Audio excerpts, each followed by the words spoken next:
friend Ian to be going live on his live. I'm going to start calling it podcast, live podcast. Uh, as always, my name is Ian Hoppy. You can see my name there. I used the hashtag Ian the HR Pro. So this is Ian the HR Pro Show podcast. Whoa, podcast show podcast, something like that. Anyway, today is gigs and hustles. We're going to talk about gigs and hustles. Ask your questions in the comments if you want to ask a question and participate in the show. I mean, I'm always looking for guests too.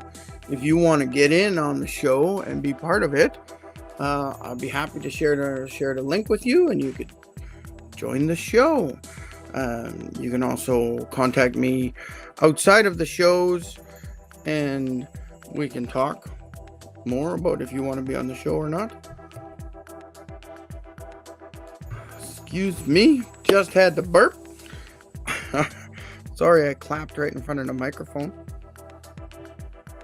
I got this fancy microphone I use, and hopefully with the new pop filter I have on it for the last couple weeks, it's made the sound so delicious and maybe romantic. Maybe not. We don't want romance here today. We want to talk about side gigs, side hustles, small businesses that you're starting up. Your lemonade stand. I want to hear about your lemonade stand and how much money you're making. Ask your questions. Gigs and side hustles, or side gigs, side hustles. Hustling gigs. Gigish hustles. We now live in the gig economy, of course. Why do we live in the gig economy? It's really another way for large corporations to save money.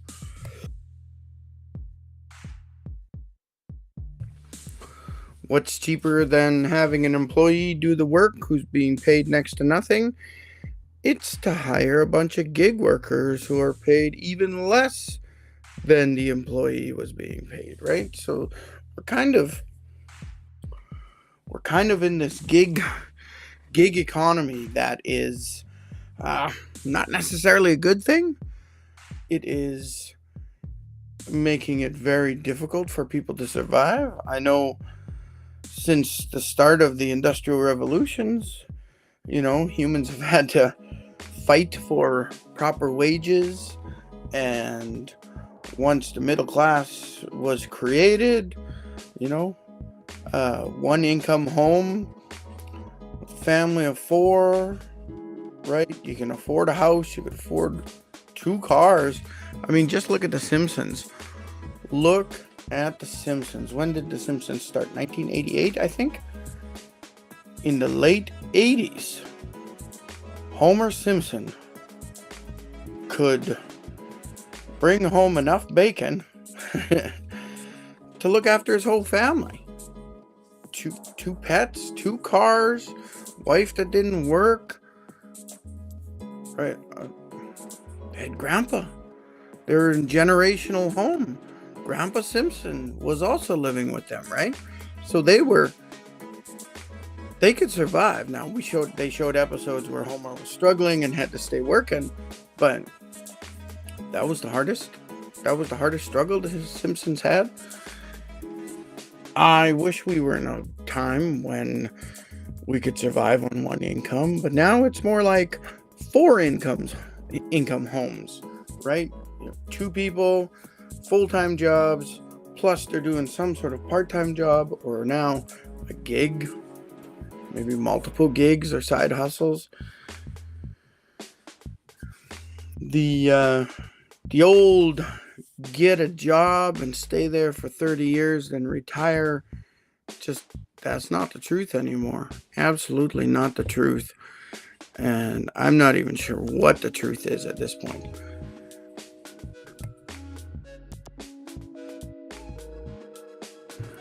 The truth is something like, and there's just so much. Like, how do you, aside from a call to eat the rich, like, I think we've entered some sort of end stage capitalism. And that's where corporations will do anything to save money.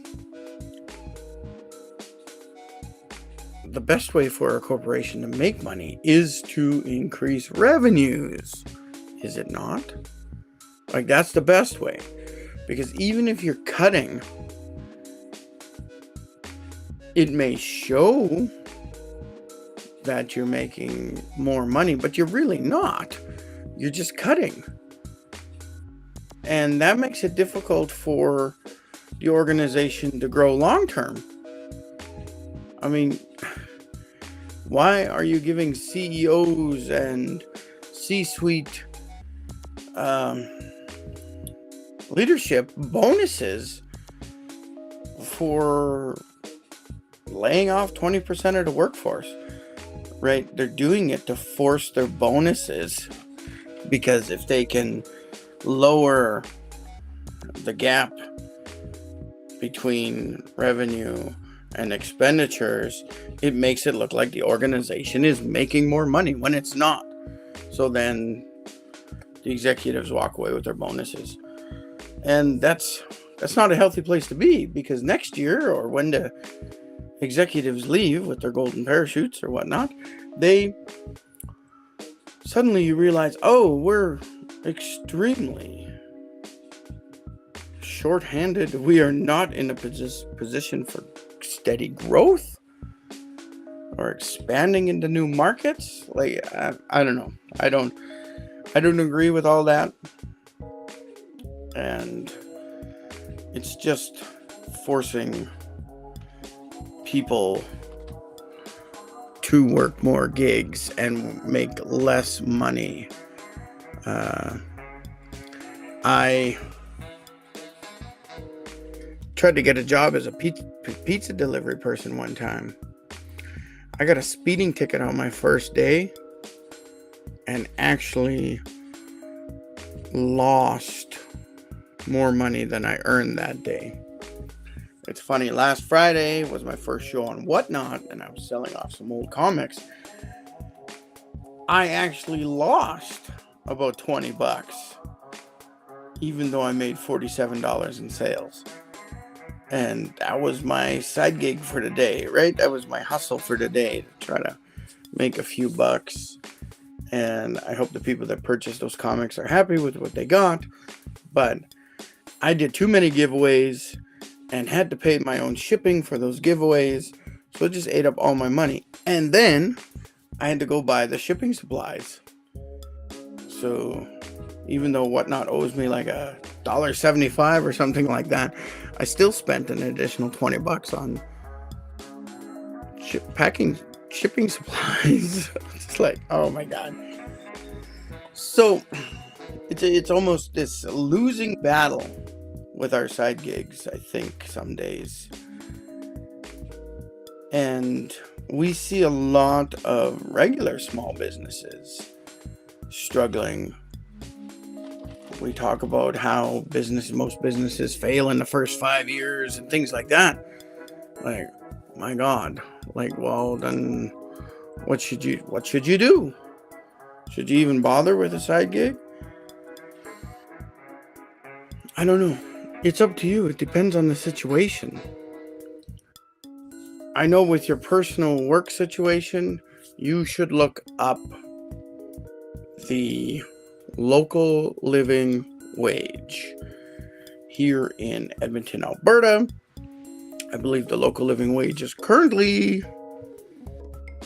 $22.65 or something like that.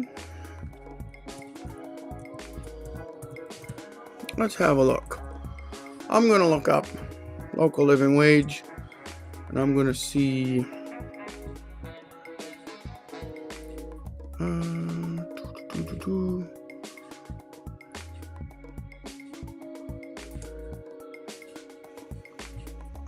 Right. In the search.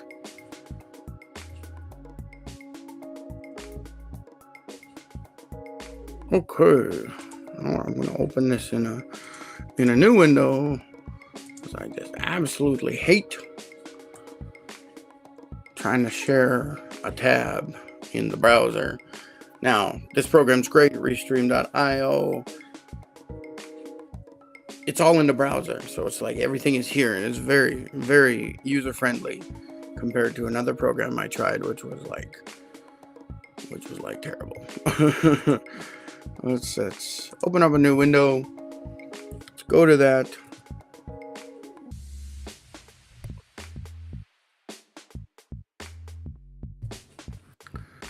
So we'll go to this page. I'm gonna shrink it down a little bit, and I'm gonna share it.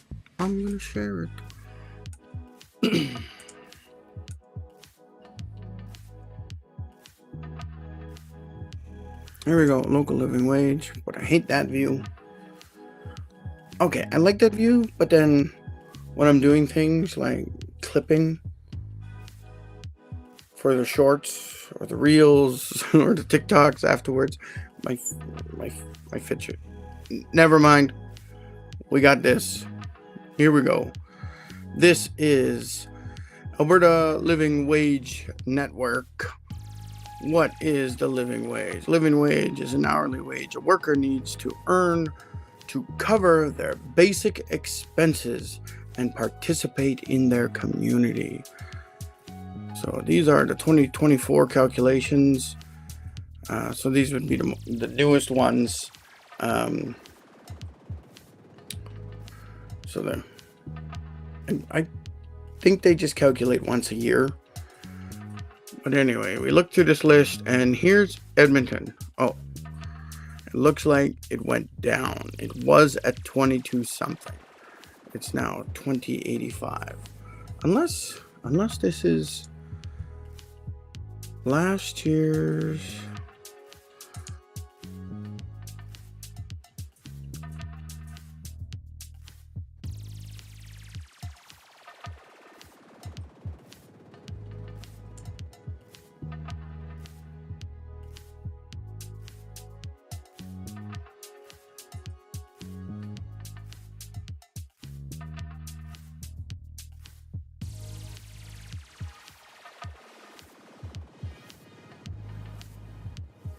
Yeah, this is the most recent.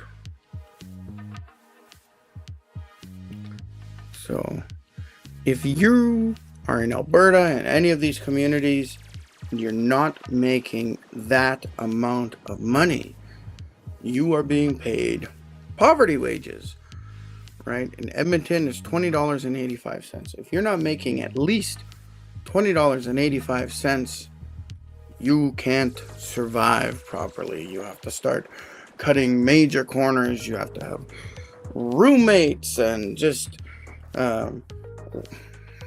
living on someone's couch or whatever, right? Like you just can't properly survive. So let's look at something. I like to look at what am I thinking of?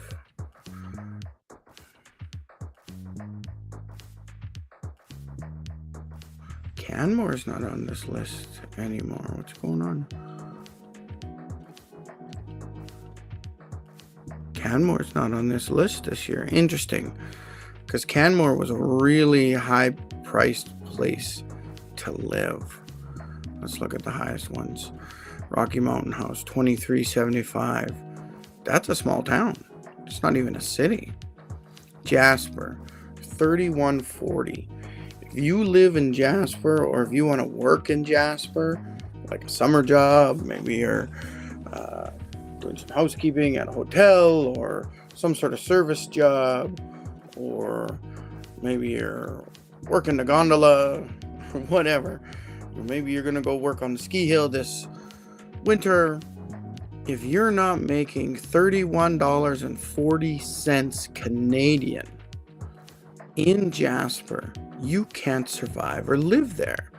It is expensive. And we look at Calgary, $24.45.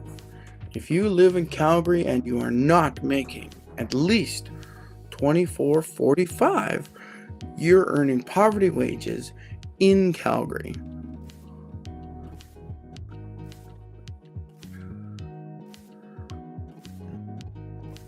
Oh my. In these other communities, $24.50 in Barhead, $24.30 in Airdrie. Fort McMurray, strangely enough, Fort McMurray is a cheaper place to live than Calgary. Fort McMurray is notoriously expensive and especially hard to find someplace to live.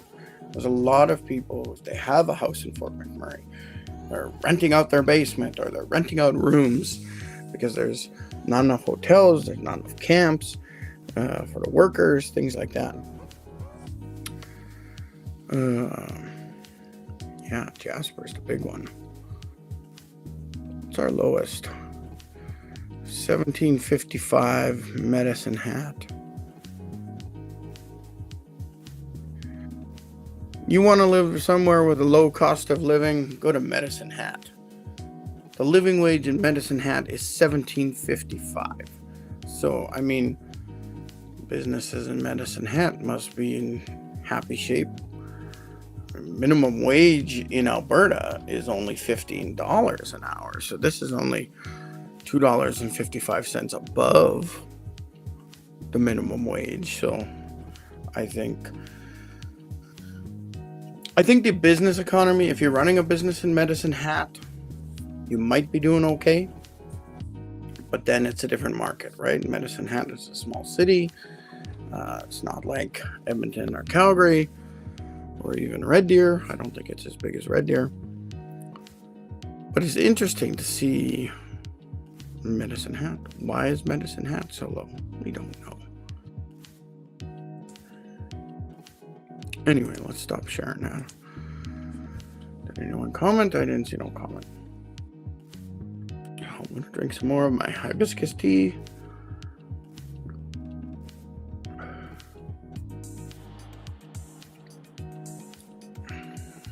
In my hibiscus tea, I also put gunpowder green tea. So this is like the wicked green tea that's like super high caffeinated, I think. It's supposed to give you a jolt of energy. So hopefully I'm in good shape. I don't add the green tea in the afternoon. Once the morning's over, no more green tea. But I drink the hibiscus tea for helping with blood pressure, and it's got a lot of antioxidants in it, so it's pretty healthy for your heart. And so is the green tea. That's why I add the green tea to it. Hibiscus is really bitter, and after you're done drinking it, you got to make sure you swish out your mouth because it can damage your enamel if it sticks around too long in your mouth. Anyway, local living wage. It's a great place to start for a business. If you're trying to open a small business in one of these communities, or any community, you search for the local living wage. And that's a great starting place for you to say, that's my starting wage. And from then it's 3 to 5% increase each year. Maybe every 6 months you're given 1 to 2% pay increase, right? Just to show your appreciation. But it's a good place to start because you know you're not being an evil corporation when you're paying the local living wage as the starting wage. And this allows your employees to actually survive on what you're paying them so that they're not distracted. They're not out needing a side gig or a side hustle or a second job, and they're not worrying about paying rent and things like that. They're at your work, they're doing their job, They're getting tasks and projects done for you without them worrying about the rest of their life, because they know they've got enough money. They're surviving. These are happy workers. And I think that's the basic thing a business should be looking at. Am I paying enough to make my workers happy in this community, in this job market? Right? If you can say yes, honestly say yes to that, I think you're going to be good. Now, the next step is your business structured properly? So don't overhire, especially for jobs that aren't client-facing, customer-facing, or sales in nature. You always want to hire the revenue-generating roles first before you start hiring more back-end employees, right? You want to make sure that you're always ahead of the game. Yes, it might mean that you got a lot of work coming in, but you need to make sure you're adapting to that workload. So everything you can do to streamline workloads and automate tasks right at the back end, even some on the front end, we know this, but you got to make sure your business is structured properly. And everybody who works in your business needs to be bringing home income. Too often we start a small business and the owner or the owners and the owner's kids, they don't make any money. They don't get paid. And that's bad, because you're going to get burned out. You've started a business. Well, you deserve to make money just like everybody else that's working in your business. So you got to make sure that your business is structured properly. And because I think that's probably what leads us to failing businesses, because we're not saying, how do I get more revenue? How do I generate more revenue? How do I make sales? How do I attract more customers? Things like that. I feel like I'm a little low here. I'm going to turn this down a little bit. Yeah, that's better. And we decide, oh, well, we'll do the back end. We'll get everybody all lined up, and then we'll start making sales. Well, how are you paying for all these people that don't have any work to do when you're not already out there making sales? And it's such a thing that people are worried about when they're starting a business. Oh, what if I start making a lot of sales and I can't handle the workload? Whoa. Pretty easy to hire somebody. It's pretty easy to hire somebody and bring them in to start working on your business. That's the easy part. The hard part is making those sales and starting to generate that revenue for your business. I know, because my small business as an HR consultant, an Indigenous Relations consultant, I've tried all kinds of stuff. And I keep paying for certain programs, or, I'm worried I'm going to suddenly get busy. Well, that never happens. That's never happened.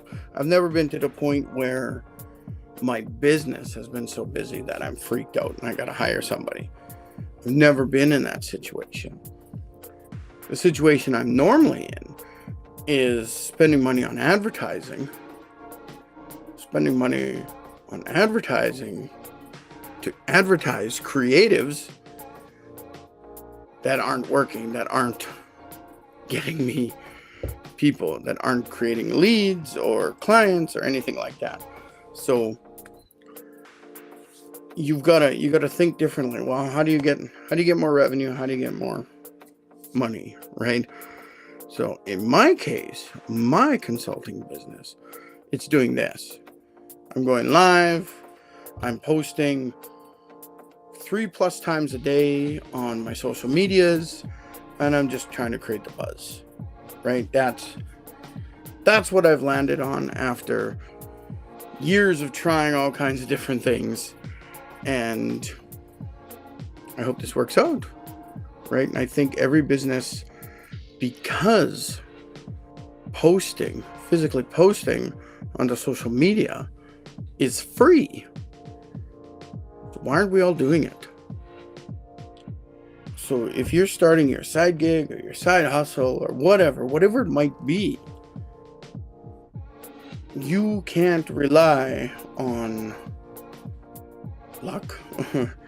Just because you build a web page doesn't mean people will be able to find it. So you've got to do something. You got to do some sort of marketing. And right now it's like paid ads or free posting. That's kind of where you're at. And there's different versions of each side. And my creative has never been good enough to effectively be used as a paid ad. So I've wasted a lot of money, probably thousands of dollars, and I'm not doing that anymore. I'm only ever putting money into an ad when something on the creative side of my business pops off or starts going viral or something, right? I'm just waiting because I know that's the content I should be boosting and making money, so I can make the money.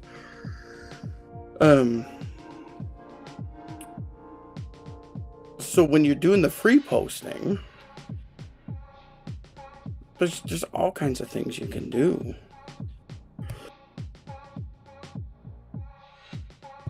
And I think it depends on your business. What is your business all about? Right? I'd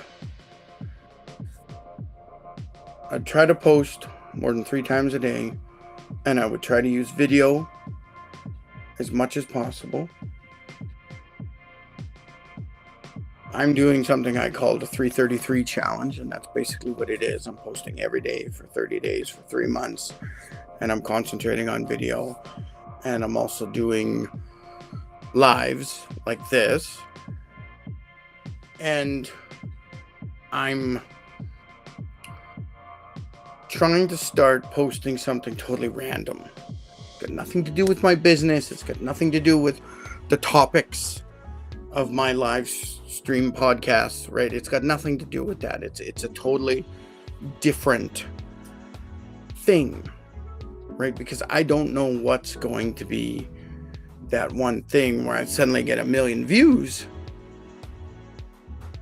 even if it's unrelated to my business.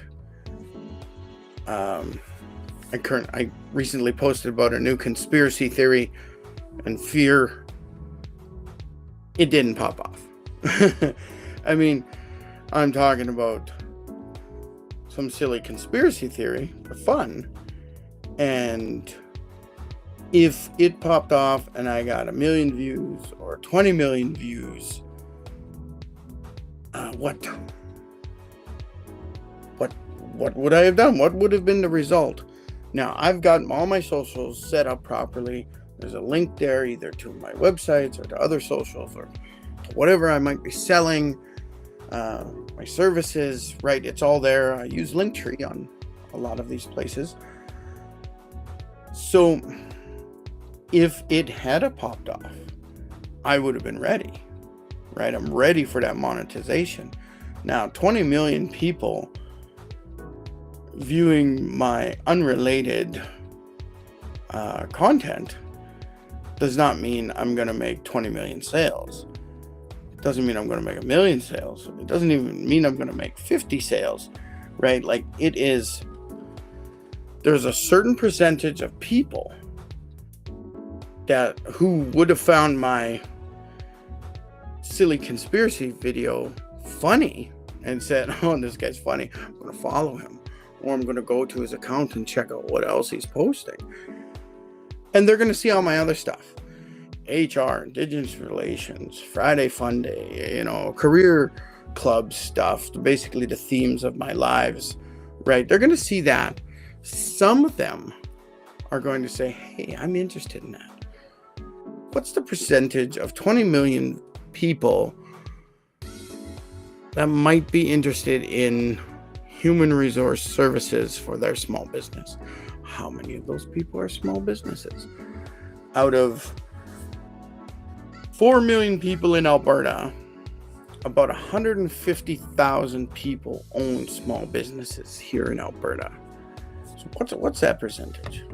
So 150, my calculator might not work here. 150,000 divided by 4 million equals, that is just shy of 4%. 3.8% of everybody in Alberta, lives in Alberta, have their own business. So 3.8%. So we got 150,000. Yeah. So 20 million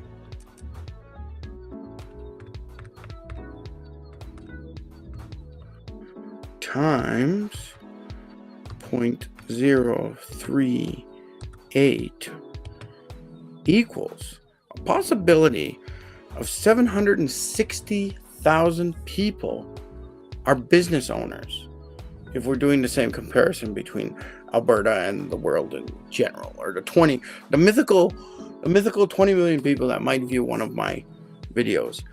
So there's a chance that there's 760,000 business owners. And now we just need to figure out what's the percentage of these businesses that need small business owners. I'm talking about small business. So in Alberta, a small business is classified as a business that has less than 99 employees. So if you've got 99 employees, a good chance is you've already hired a full-time HR consultant, so your HR advisor who works for your organization. I think if you're in the range of 50 employees, as long as your organization or your business is making money, making revenue, then if you got about 50 employees, you probably have decided to hire an HR advisor for your organization. So I don't know, we could say divide by 2, it's 380,000 possible businesses still. And some of these might be too small. They have 1 or 2 employees, right? They could probably handle that. They might need a little bit of advice, but they might be able to find that advice easy. But if we cut that down again, about half those people.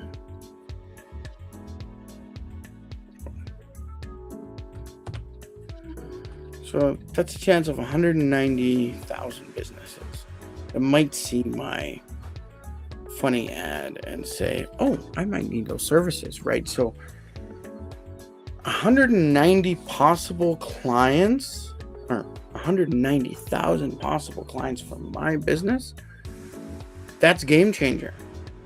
That's game changer. That is extreme. Not all these people are going to want to talk to me directly. They might buy my eBook. They might immediately purchase some services. They might book meetings with me, and I might just fill up my calendar like crazy.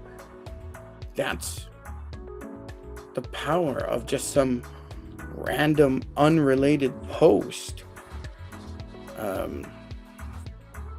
We talk about how you gotta niche your market down and only post about what you do and whatnot, but there's gonna be people that are interested in the ugly duckling storybook that you happen to talk about, that are also interested in hiring an HR person for their business. There's a squirrel outside. Right, we're people. We have different interests. Think about yourself. The job you do right now the place you spend 8+ hours a day making money, getting paid for your time, trading your time for money, is that you? Is that all you like? Is that all you love? Is that all you want to be? I bet you there is a very, very low percentage of people that are in their dream job and have no aspirations of changing that job ever. Right? Like, I think that's very low. You may be in your dream organization, but still see, oh, I could still advance my career or do lateral jobs or whatever.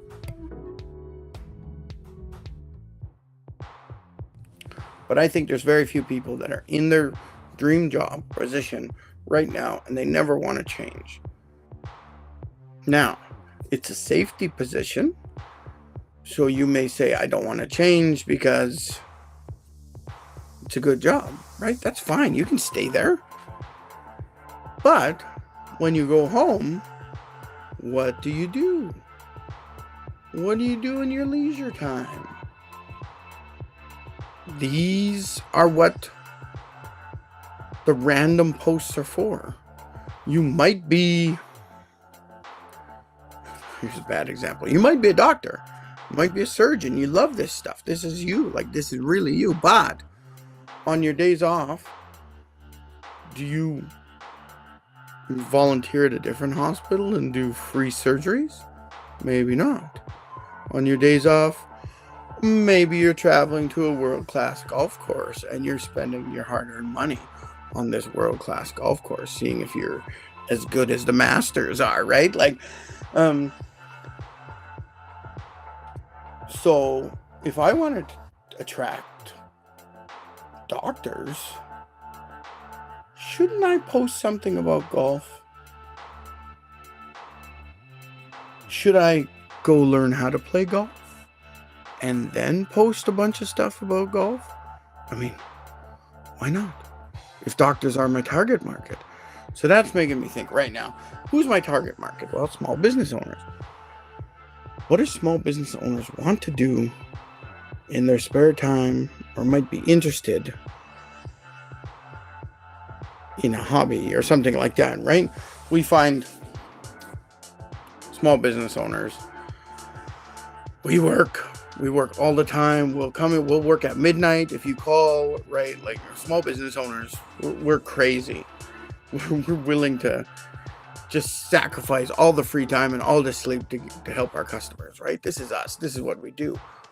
But we still have interests, even though we've put all those interests on the back burner. So if I go out and I learn how to play golf, and I occasionally post stuff about golf,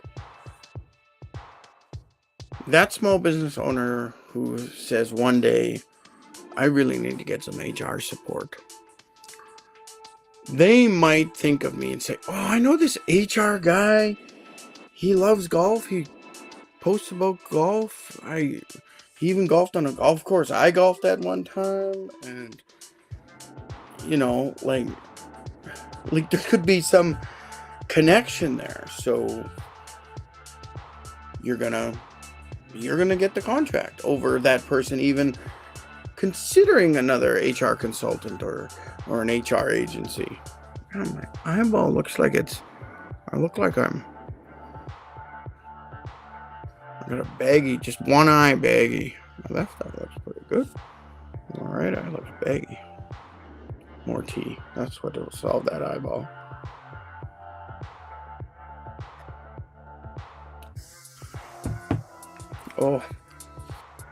Oh, so deliciously bitter. I know. It's going to help me, though.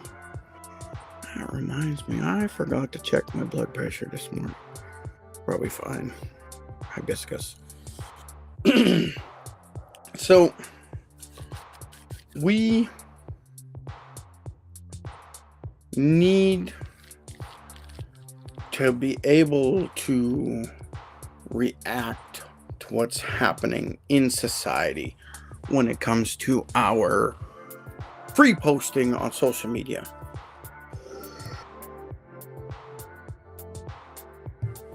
So it's almost like you need to start becoming a pop culture expert, because there's certain things that pop off suddenly on the internet and everybody's thinking about that, right? And if something pops off on the internet and you don't follow up with something, then you miss any instantaneous changes in the market or instantaneous changes in our society. Something might pop off and just in general nothing happens, right? It was a fun time for a few days, a few weeks. Sorry, I gulped down the tea, now I'm burping. So, and you don't do a follow-up, and the one time it pops off and there's nothing, that's fine. But something could fundamentally change society. Our pop culture has suddenly been altered, and if you didn't jump on that, you may be too late to make that adjustment to your business. I'm trying to think of something that came up then. The Hawk 2 girl. Did that fundamentally change society? It was certainly fun. It was certainly fun, and there was a lot of people that made a lot of fun of it, and it went viral for a time. And I think she ended up getting something out of it. Also, she became instant famous or whatever. But you as a business, did you do something? Did you follow up something with the Hawk 2?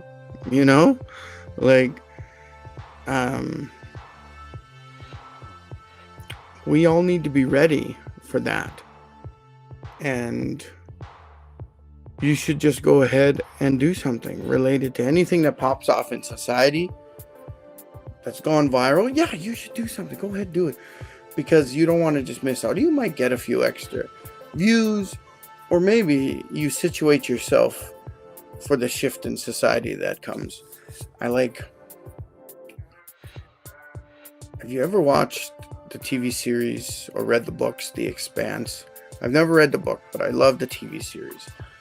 And Wes Chatham's character, he's the guy with the beard, tough guy.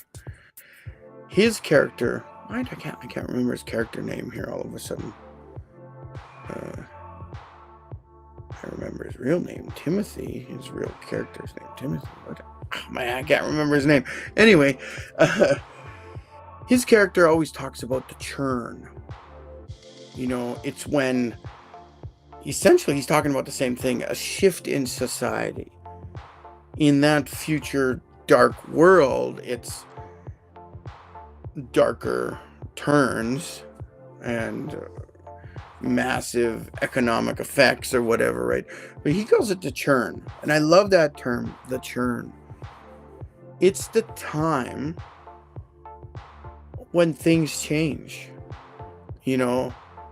Upside right becomes upside down, backwards becomes forwards, left becomes right. You're in this changing ecosystem, this changing society, and you got to figure out which direction you're going in with all the changes that are happening in the world at the time around you. And I think the churn might be anywhere from just a day, because it's just affecting you locally, or it could be months or even years, right? With the change of government and a shift in society. We see this. We see the churn happening, with the advent of Trump and the things that are changing the world, right? It's almost putting us backwards. Suddenly, backwards is forward, and society is changing. Where are you? Where are you with everything that's happening? Right? We have regional issues that are now turning into global issues, right? You have Israel and Palestine, and I believe it was just yesterday, Italy had a national strike, and like everybody walked off the jobs and stopped the country for the day or the afternoon. I didn't read how long it was or if it's still going on right now, but you know, there's something happening in a small region which is now affecting everybody, right? We don't have just the what's that? The canary in the coal mine, right? It's not just a canary anymore. It's everybody starting to sound off, right? I think with the Middle Eastern issues right now, the canary in the coal mine was probably Greta. And now we're having protests all over the place. And it's the churn. It's a big churn, right? So we could have multiple churns happening all over the place. Here in Alberta, with our current conservative government, there are things changing. Political, election type changes, the political type changes. We're coming up to October here in Alberta, and for the first time ever, we're allowed to have local municipal political parties. In the past, municipalities were always nonpartisan. You just ran yourself. I'm Ian, I'm running for city council or town council or the school board, right? I'm just Ian. Now, it's I'm Ian with the United Party of Prosperity, right? Like suddenly I'm associated with a group of larger cause. And I think I don't know what to make of it. Because we know it's been done for a purpose. And I know from the past that right-leaning conservative parties tend to be very organized. They're very organized machines, and they do very well. And I think that's the same thing you see in the United States. Republicans seem to be a more well-oiled machine than the left-leaning party, or I guess in the States, the center party, the Democrats, or even in Alberta and Canada, the center and left parties tend to be a little less organized. And so we know changing the political landscape like this at the municipal level, we know that it's the conservative parties that will organize and form better and faster. That's just the way it's always been. They're good at that.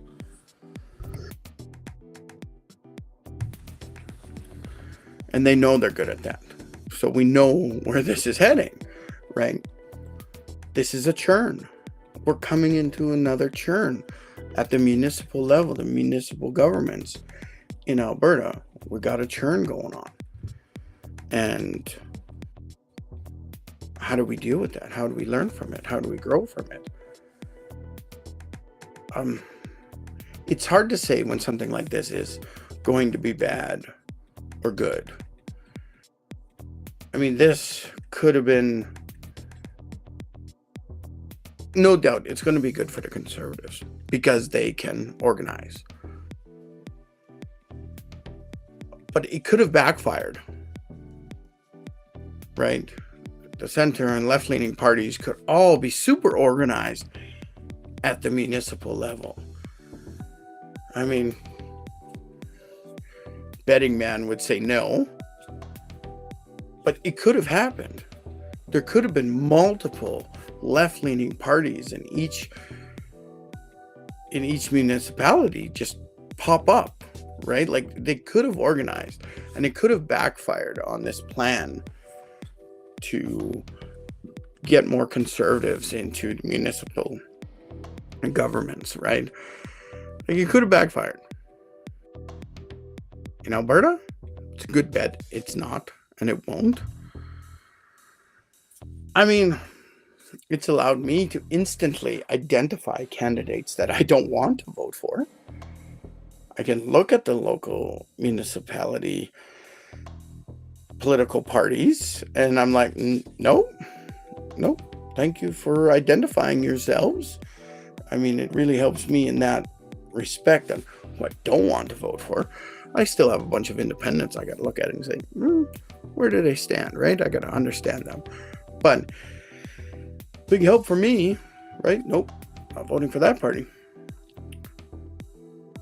But this churn, how is it going to affect your small business, your side hustle, your gig, right? If you got a business that's got nothing to do with politics, you might be okay. But let's talk about that. If there's a political change at the municipal level and you run your small business or your side gig or your side hustle in this community, in this municipality at the local level, whatever it is you might do, well, your yearly business license fees might change, increase, decrease. Your property taxes, whether on your own home or if you own commercial land, they may increase, they may decrease.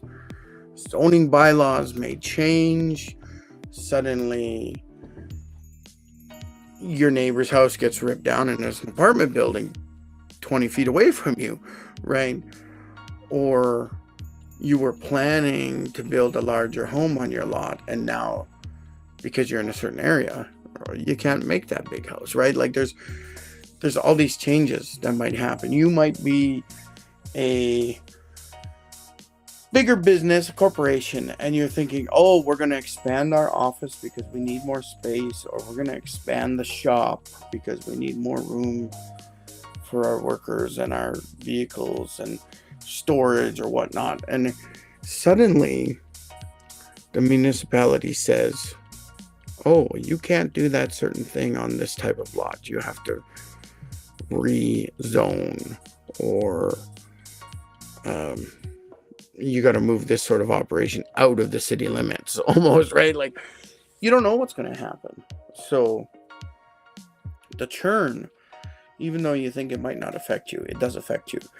I think about a lot of the Trump voters down in the United States. They thought they were getting something, and they got something totally different, which, I'm sad for. I mean, imagine wholeheartedly believing in something and someone, and then they completely go the other direction. I mean, what do you do? Do you just keep supporting them and pretend like you still love them, or do you eat some crow and apologize to all your friends and families for the terrible things you said in support of this person that you no longer support, right? And that's on both sides. I think about the 44-year miracle here in Alberta. So for 44 years, it was conservative governments provincially here in Alberta, and then the NDP won government. And I was pleasantly happy about that. But partway through the NDP administration, 4 years, they suddenly started going full bore to protect pipelines. A political party that believes in environmentalism suddenly threw all the environmental stuff out and said, because Alberta, we need to protect the pipelines, right? And I was just, I died inside, because you weren't supposed to do that. You could find some creative ways to make a difference, right? I mean, I wrote a couple articles on LinkedIn, and it talks about renewable energies here in Alberta, and the first one's kind of dark, but the second one's very optimistic about how we can change our economy, grow our economy, and still do the change to renewables and a green economy, right? And I'm like, why did you double down on this old technology, this old way of doing things? Why did you suddenly switch sides now? I don't vote NDP, but I certainly agree with more of what the NDP is about than other parties. But all of a sudden it was like, oh, 44-year miracle. Now, the first thing, I'm talking too much politics, ain't I? I'll make it quick. First thing the NDP should have done was put in proportional representation, and then universal basic income, and then worked on a housing first policy, right? Everything in Alberta should be revolved around getting homes for people. And a few other things. But I mean, the big thing was the proportional representation, because we look, in hindsight, we look at that election where the NDP won. What was the current political churn? The Progressive Conservative Party had basically fractured into two parties. So we still had the Progressive Conservatives, but we also had the Wild Rose Party. So they had fractured into two parties. And they were a better representation of the people within those parties. The Wild Rose people were very social conservatives, and the Progressive Conservative Party were the fiscal conservatives, the fiscal and the social conservatives, and they split. And that was a beautiful thing. That made each of those groups of people be properly represented by the people that really represents them. And that's the way it should be. Your political party should properly represent you. And with that fracture, it allowed the rest of Alberta to finally, for once, say, no, we're not actually all conservative, right? And come forward and bring that government in. So if we had have had proportional representation come in, I believe at the next election, we would have had a slightly different representation. So if the parties, they continued to, the right combined again to the United Conservative Party, that's fine. They probably would have formed government, but it might have been a minority government. So you would have had a large number of NDP and some other party, probably Alberta Party members, possibility of a Green Party member mixed in there, right? So it would have been a more true image of what Alberta really is. And I think that's great. But that didn't happen. So now we're in a situation where being a business in Alberta is kind of a struggle. We're not sure. But the gig economy is growing. So we come back to, what sort of small business should I do? What sort of gig economy should I do? Whatever business or gig you decide to do, I think the major thing you need to do is find the right way to market your business. And start that marketing and go hard for at least 3 months. See what kind of response you get. And I'm doing this just for my business, right? So what you're going to do, you're going to start the posting on social media. So I'm going to take the example of my sister's business. And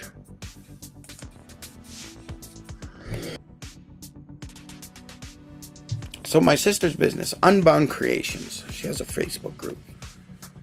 And my mother also does beading for her. My mother's business is called Wabasca Native Crafts, and she does beading and moccasin making. Well, anyway, we'll just talk about Unbound Creation, my sister's business here. This is our Facebook group, and I talk about her almost every show just because it's something to talk about, because nobody else has come on the show. My sister Joy was actually on the show yesterday and talked about her wares and her different things. So this is her side hustle, and it's actually a very large part of her life because she's currently not working anywhere full time. Well, that's fine. So she's doing this, and I'm thinking to myself, well, what is she doing? She does post every time she's at an event, or maybe occasionally she'll post a new thing that my mom made or one of their family members make, because Joy's got her kids involved in it, right? So everybody's kind of in the family is kind of contributing to this side hustle. And I think she just needs to post more.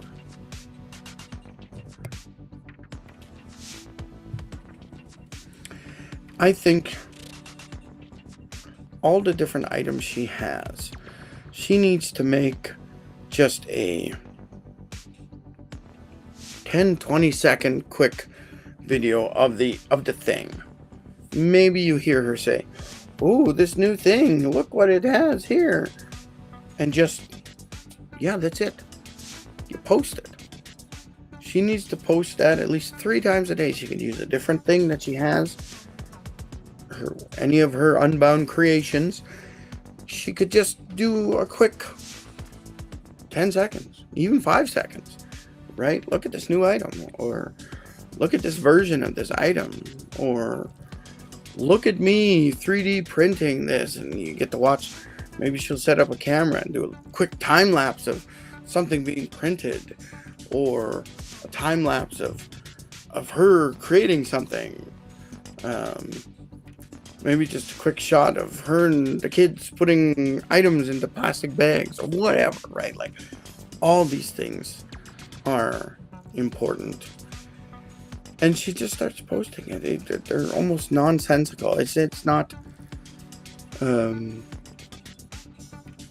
every post buy my thing, because it could be just showing that the family's enjoying time together creating these things, or a quick shot of them traveling to a farmer's market, right?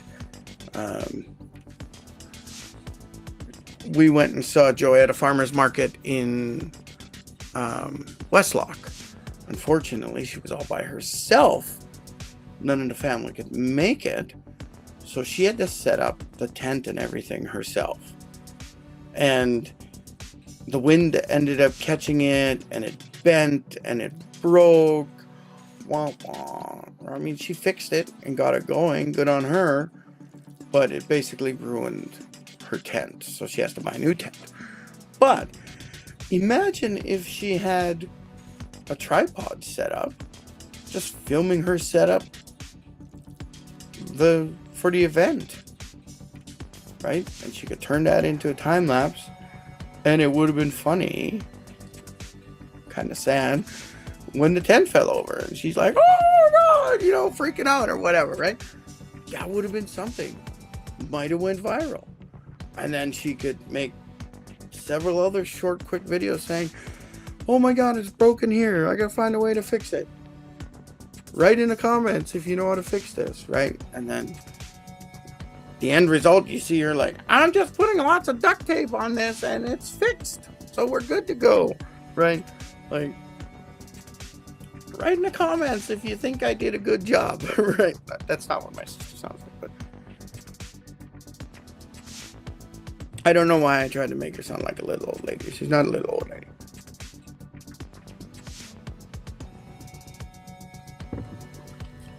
So, anyway, it's neat. There's things she could be doing. Social media is free. It is free. And quick, one short video, she could post it to Facebook and TikTok and Instagram and even Twitter if she wants. I would be live streaming right now to Twitter, but you have to pay for your Twitter account in order to live stream to it. I would also be live streaming to TikTok. Wait, Twitter. Twitter you have to pay. Did I say TikTok earlier? I felt like it. Twitter you have to pay in order to live stream on Twitter. TikTok you don't have to pay. But I also want to do TikTok. The problem is the format would be like this on TikTok and look bad. But I might be just like, whatever, I'll just do it. And it would look bad. So what if it looks bad? I am posting the clips from each one of these onto TikTok and onto my YouTube shorts, right? Oh, I guess YouTube too. Just try to get on as many social medias as possible because you really don't know where your customers are. We can say, oh, there's older people on Facebook. There's a lot of business owners on Facebook too, so that's good for me. You might say only the kids are on the TikToks. There is a lot of senior citizens consuming TikToks. So if your business has to do with senior citizens, you could be a hit on TikTok, right? And certainly everybody should be on YouTube. Everybody's on YouTube. YouTube is a search engine essentially. And you're looking for videos about a certain topic. So you want to be on the YouTube. And burps again, sorry. That's what happens when you're live. There's no editing here, baby. You look at the other social medias. I like to use LinkedIn because I have spent a lot of years building up a following or connections on LinkedIn. But since the nature of my business, I'm a B2B HR consultant, so my primary customers are businesses, right? I'm looking for the CEOs, the owners, and things like that want to bring me in, that need that extra support. So yes, LinkedIn makes sense to me because there's a lot of business owners on LinkedIn. LinkedIn isn't just for people looking for a job. It's for businesses looking to make connections, right? So if you're B2B, LinkedIn is a good place to be. If you have a high ticket item you're selling, LinkedIn might be a good place too, because the average people on LinkedIn are professionals and make more income. So there's richer people on LinkedIn that might be interested in your high price, high ticket item, right? But the strangest thing's been happening to me lately. I am certainly nowhere near rich. We struggle, right? We struggle a lot. And I noticed I'm getting ads for Cartier watches. You might as well be showing me a Rolex ad too, because I can't afford any of that, man. I mean, there's just no way I can afford a Cartier watch. And I would, I don't even wear watches anymore. But why are these ads being shown to me? I think Cartier has their marketing wrong.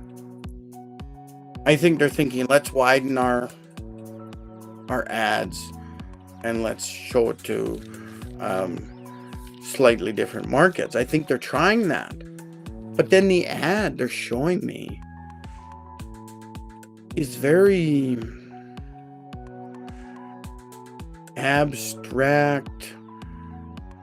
And they're not really showing me the lifestyle either. It's just more like some elegant lines moving around on the screen to go with the name. And it's very bizarre. And I'm just like, what is going on here?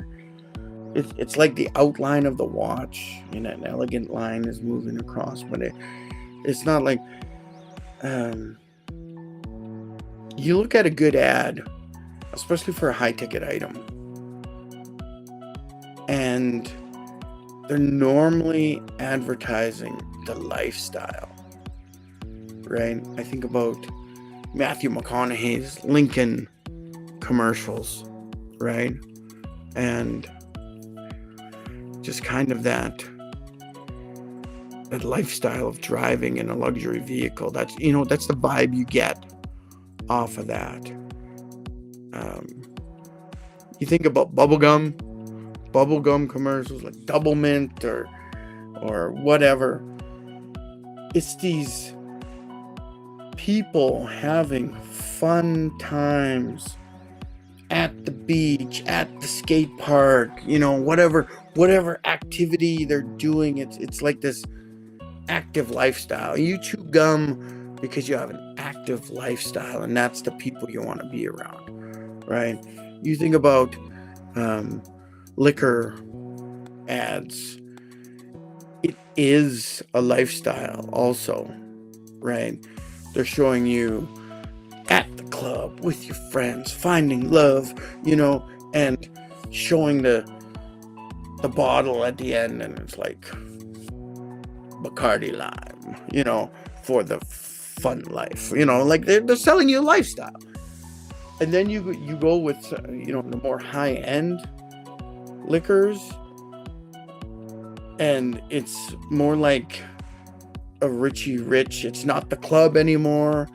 It's a fancy bar. Everybody's in suits and fancy gowns and things like that, and it's like Grey Goose for when you absolutely have to get out onto town, like it's a different lifestyle, but it's the same thing. They're selling you some booze, but they're selling you the lifestyle. And I feel like Cartier was way off with their watch ad to me. Who are you? Why can't afford a watch like that? That's certainly not my lifestyle. Right, so you can bring this back to your business, what your side gig, what your side hustle is, and think about the people that you're marketing to. What are they into? What is that lifestyle they want? Right? Is it...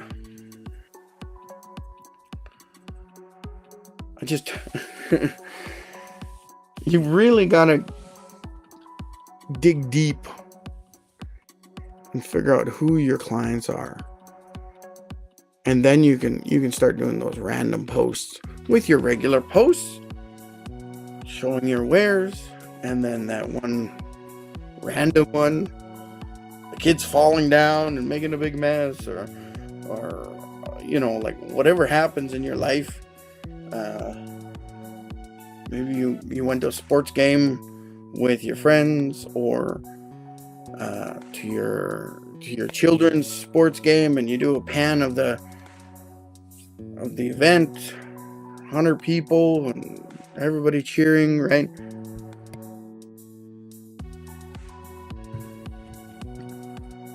Showing you as a person, showing your life, what things that people can relate to.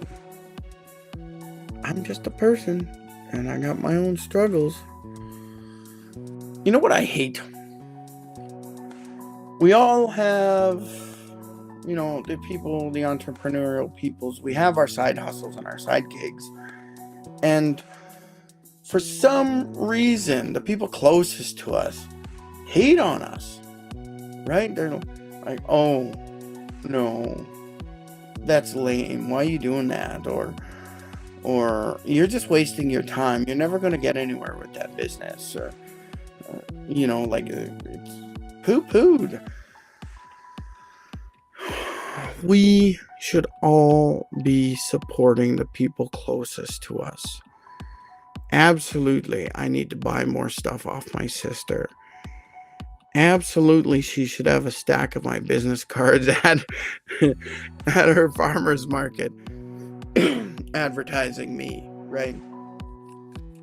Absolutely, I should put my sister's Facebook group up on the screen and say, hey, support my sister, right?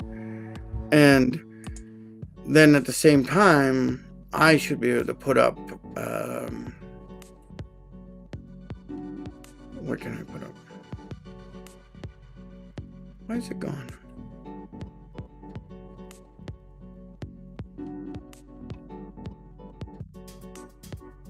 Oh, here, this one. Absolutely, I should put up my TeePublic store where you can go purchase my awesome / lame graphic designs that I created, on t-shirts, on coffee mugs, on stickers, and more, right?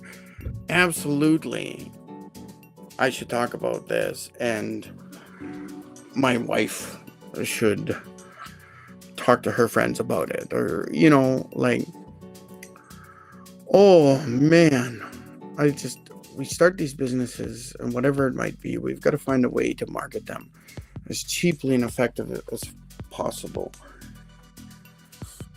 Because spending money on paid ads is not going to guarantee that your business will get business or make sales.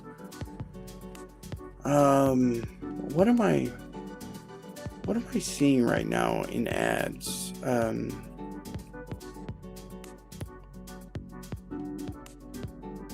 I saw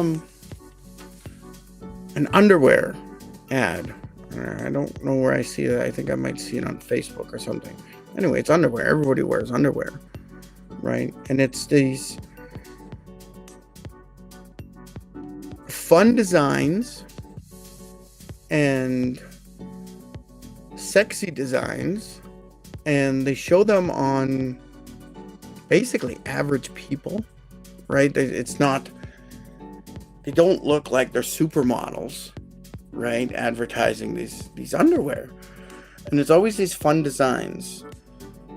And I think it always shows like the couples together and they're wearing the matching designs but different styles of underwear together.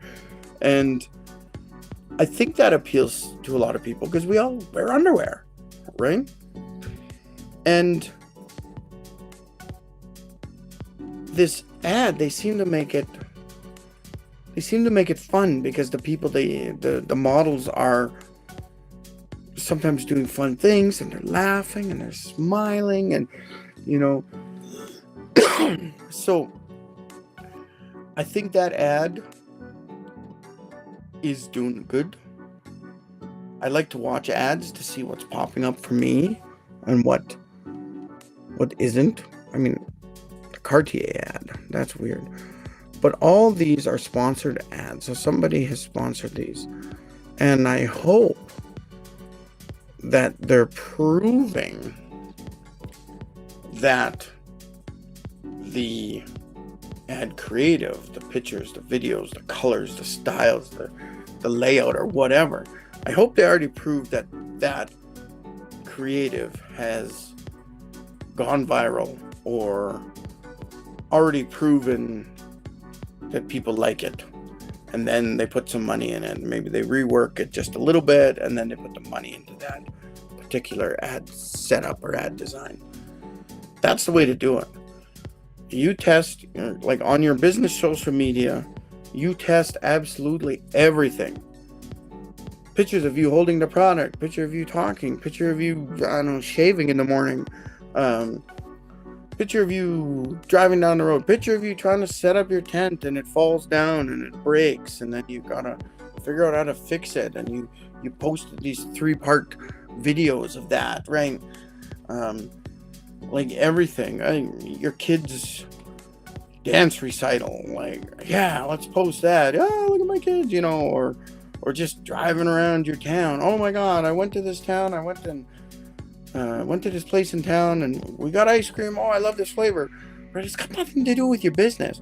But now all your followers know you've got an ice cream addiction, and they relate to your ice cream addiction. So,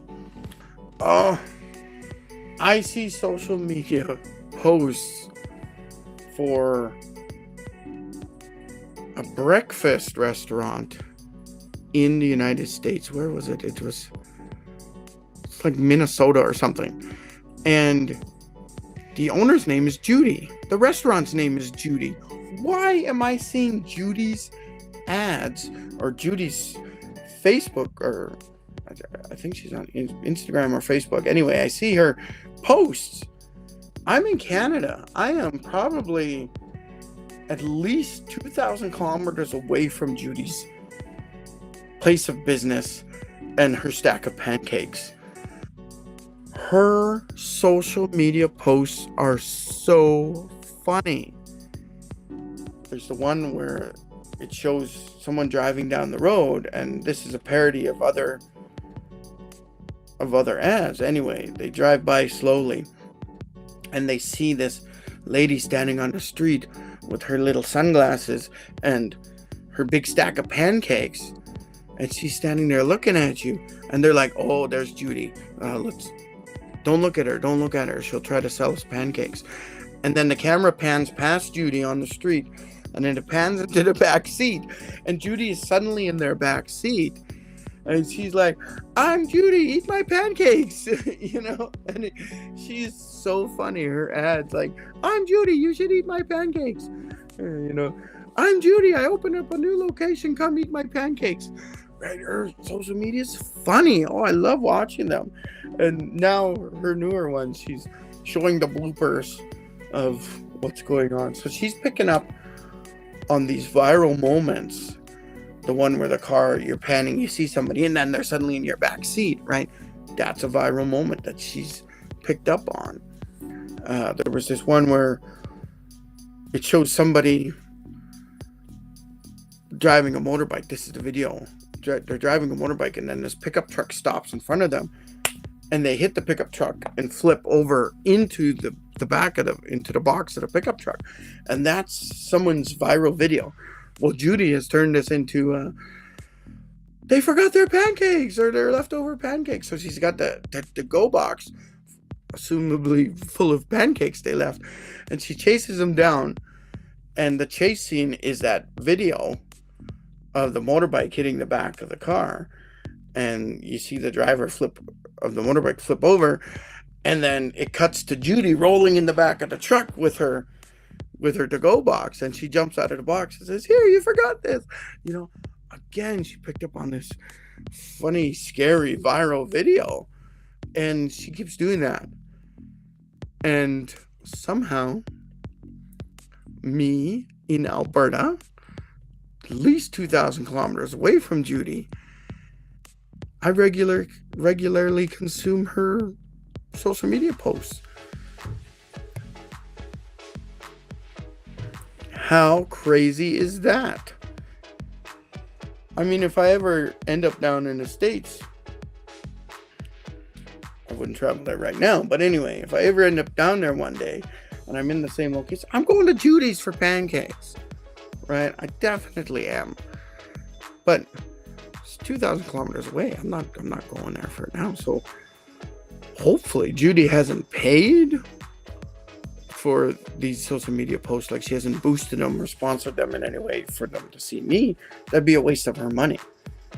Locally, if she has one that pops off and it goes viral, then she should put $100 into it and just within 10 mile radius of her business, that's where she's paying for the ad to be shown, right? Because she knows that social was viral, so it's going to resonate with more people. So let's put some money into it, right? So, but you're trying to get as many views as possible to prove that what you posted, your creative that you posted, is good and people resonate with it. And that's what I was trying with my fear/conspiracy theory unlocked video about toilet paper and the glue on toilet paper rolls. That did not go viral. I thought it was funny at the time. Didn't go viral. And I don't know, it still might go viral. I only posted it last week. I don't know, maybe someone will pick it up. But that's what I was trying. And I got to do more of that craziness. And I think I got a good enough sense of humor that I could probably do HR related. That's what I should do. I should think about what Judy's doing and taking a viral clip, and splicing that into me doing something, right? And I think those might be funny. It seems like a lot of work, but it's still free to post, right? Judy's making these fun videos. Is she paying someone to edit them? Maybe at this point she is. Well, maybe her first 100, 200 videos that she posted, they were just her and her husband taking pictures, right? We don't know. But now she's got a recipe. She's doing the things to go viral, to get the views. So that's great. She found it. And she just needs to keep that up, right? You grab that, what's happening in the world, right? Let's do a search. Let's go to YouTube and okay, we're gonna come back to this. I can't think. I have to go to the washroom. I'll be right back. Don't go anywhere. Don't go anywhere.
I'm back. This is where I need a sponsor because I could pre-record a segment and then like share the screen and play it on the big screen while I go to the washroom. I mean, that's good. I may do that anyway, maybe with an affiliate link I've got. Maybe a rant around my sister's side hustle or whatever, right? I think that would really help. But I think at least once a week, if you're trying to market your business, your side hustle, your side gig, you should get on with some trends. Figure out what is trending. So you should search for trends. And no, not that.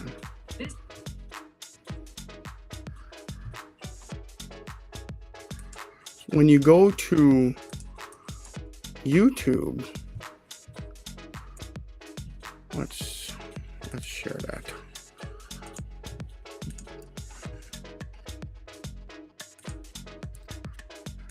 Let's share the YouTube screen. So, look, mine's there right on the main screen. What we're doing is we're trying to come to trends, right? Right now, YouTube knows this is me. This is the stuff I like. You know, Foresty Forest, it was one of the big trends. There's people living in vans and stuff. He's got amazing followers, and he's living that life, right? And then this alien stuff here, it knows I like watching aliens. And my shorts, here's Alien again, and things I watch, right? Oh, here is my favorite guy, Anton. He teaches me science every day, right? Like this is, but here's breaking news. Here's Trump breaking the news. And then you show more, right? But you can, I don't know if you can go with trending. Trending, right? What's trending right now? All right. So you jump on one of these. What are these? Did you notice the look JD Vance gave Trump? So do we want to do that or not? I don't know what's going on. What's she doing?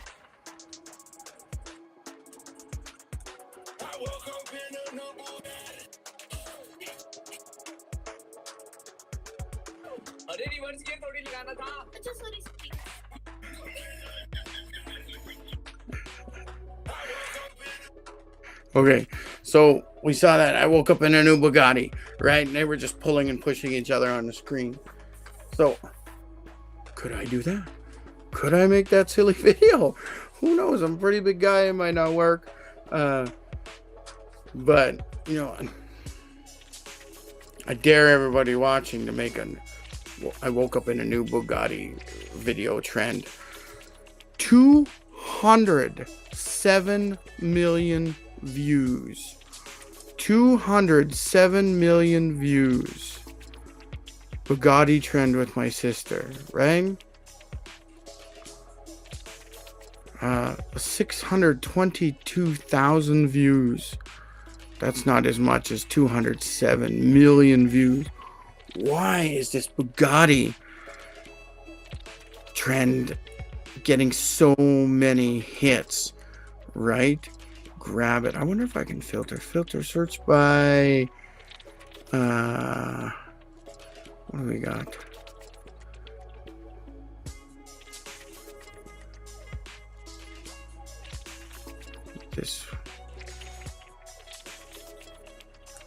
This week. UK food crisis, right? Oh, that's boring.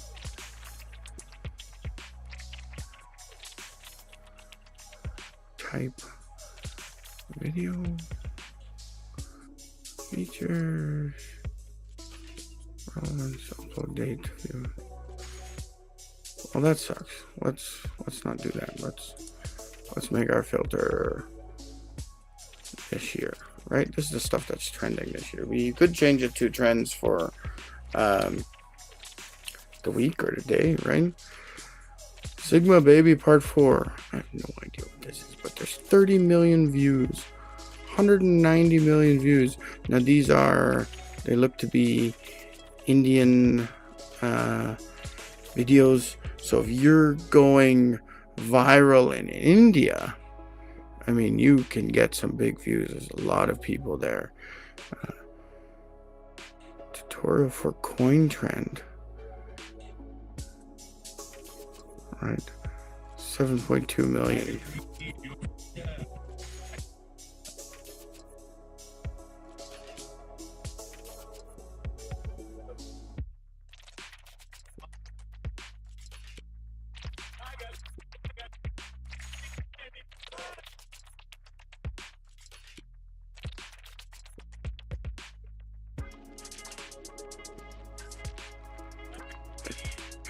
So that's some weird stuff, right? One bob trend, right? I'm not going to be doing any dancing, but for 26 million views, shake it to the max.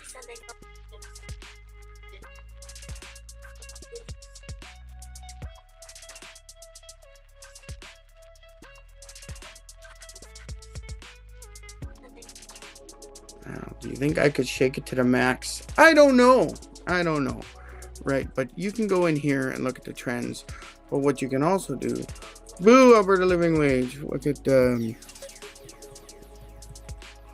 Google Trends, right?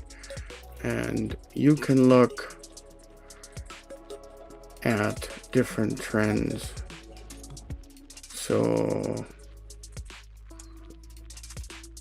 or see what's trending now, right? Here's the trends. I gotta set to Canada, past 24 hours, all categories, all trends, by relevance, that's fine. India versus Bangladesh. Why is this trending? Trend breakdown. Right. Claudia Cardinal, David Fry, Port Vale versus Arsenal. Right. Oh, is this soccer? Is this football going on? India versus Bangladesh? Because we got Port Vale versus Arsenal, right? Arsenal's a football league. Huddersfield versus Man City. Yeah, so there's people in Canada watching football right now, aka soccer. Jimmy Kimmel monologue, right? This is all happening in the last 24 hours. Let's say past 7 days. What's been trending in the past 7 days? Jimmy Kimmel. So, could you get on the Jimmy Kimmel bandwagon and create something about Jimmy Kimmel? Right? How do you even come up with something?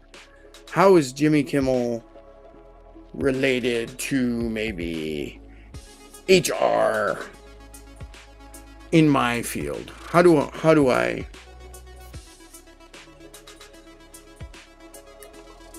here it is. Right now, I would hate to be HR for ABC or even the Disney company right now because of Jimmy Kimmel. Can you imagine being the HR advisor in that organization right now? That's insane. I can now take that, cut it, and jump on the Jimmy Kimmel bandwagon because I talked about HR about Jimmy Kimmel. Tylenol stock, acetaminophen, right? What's going on? Why is everyone talking about Tylenol? I know here in Alberta, the Alberta government tried to buy a bunch of cheap Tylenol to bring it into the province, and it didn't happen.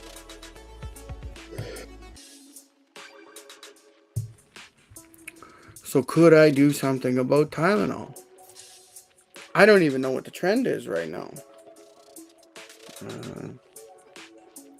Let's see. Do you know what the best friend of HR is? It's Tylenol. We get headaches. We get really big headaches because you, the employees, give us headaches. And then you have to go home and take Tylenol also. There's another viral moment, right? I'm going to post that later, probably tomorrow. So I've talked about Jimmy Kimmel. I've talked about Tylenol. I could just go through this list and say, oh, every one of them that has, over 100. The Rapture. Oh my God, the Rapture. Can we do one for the Rapture? I'm not religious. This one might offend people. I'm probably I'm on the non-religious side of the Rapture situation. Do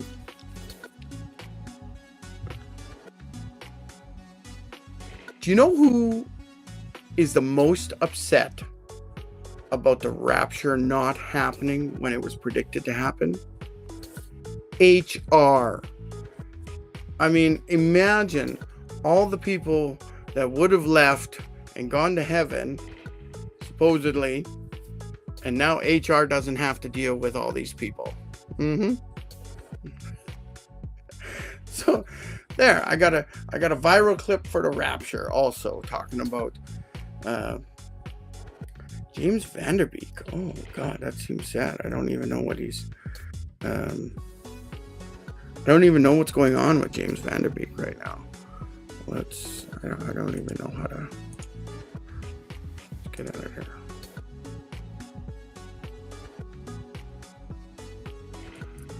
What's going on with James Van Der Beek? James Van Der Beek makes surprise appearance on Dawson's Creek reunion. Heartbroken, busy Philip tears up over cancer-stricken James Van Der Beek. So I didn't even know James Van Der Beek had cancer, right? I'm not following the page 6.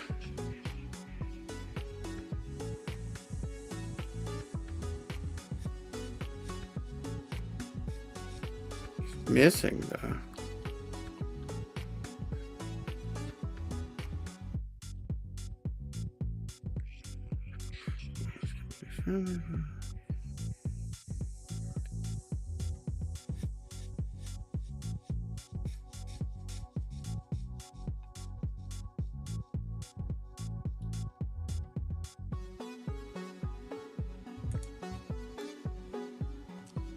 and this could be something more random, right? I'm feeling really sad for James Van Der Beek right now, and his friends and his families. Because of his cancer and his battle with cancer. I can relate to this because my own dad died of cancer in 2005. So I hope anyone who's battling cancer, especially our favorite actors, I hope you fight the good fight, and I hope you get better. Right? There was another one. Oh my God, I just jumped on the James Van Der Beek trend. Right? Now I'll be able to pull multiple of these out. Tom Holland injury. Tom Holland in the hospital, right? I remember hearing about that. CN Tower fire, right? There's a lot of stuff that you could just put something together. Some of it, Jimmy Kimmel, Tylenol, the Rapture, they were all kind of HR related, funny HR stuff for me. But James Van Der Beek was a more personal story because I've experienced cancer in the family at some point, right? So find these trends, use them to your benefit. Something might pop off, right? Something might. Anyway, where are we at here? We're 1 hour 44 minutes. I'm going to stop my sharing. I didn't see anyone in the chat making any comments, so that's fine. Thank you for anyone who watches this it's recorded. Thank you very much. We're doing today was side gigs and side hustles. Tomorrow, Thursdays, are on the Ian, the HR Pro podcast. I'm trying to call it podcast. I've just been going live, so I was calling it live. But then on YouTube, I changed it to also be a podcast. So this is a podcast. It's going live. I want to invite people to come on the show. So please feel free to connect with me if you want to come chat about your business. If you want to come on the show, you can use this meeting link right here, this QR code, and book a meeting with me. We can talk HR, we can talk Indigenous Relations, or we can talk just networking. Or you can say, hey, I want to get on your podcast with you. We'll book a meeting, we'll chat about it first, because I would like to support as many local businesses here in Edmonton as I can, but provincially would be nice also. And so to that end, book a meeting with me. If you got any good out of this podcast, please give me a Google review. Give me that 5-star review for all my knowledge I shared with you. Scan it. I'm not shutting down until someone scans this right now. Nobody's going to scan it. Anyway, I think that's it for today. Yeah, that's it for today. I don't see anything more interesting to share. I've got some pre-made QR codes that I have, and sometimes it's just a reminder of me to remind people of stuff.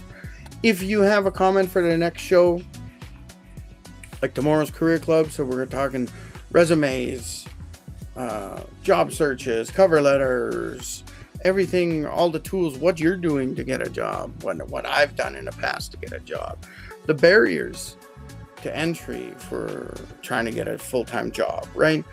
We'll talk about all that. If you want to come on the show, I can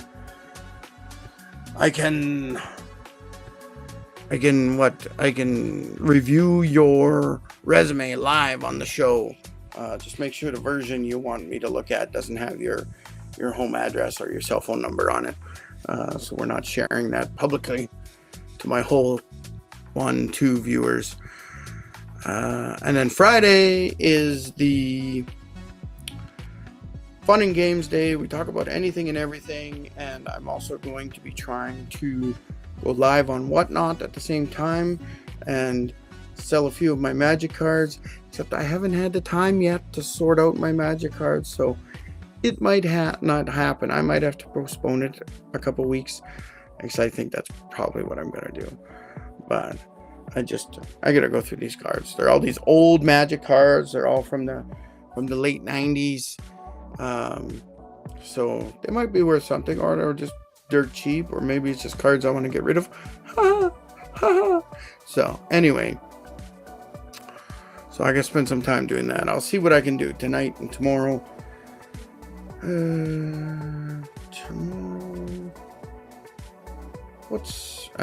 Never mind.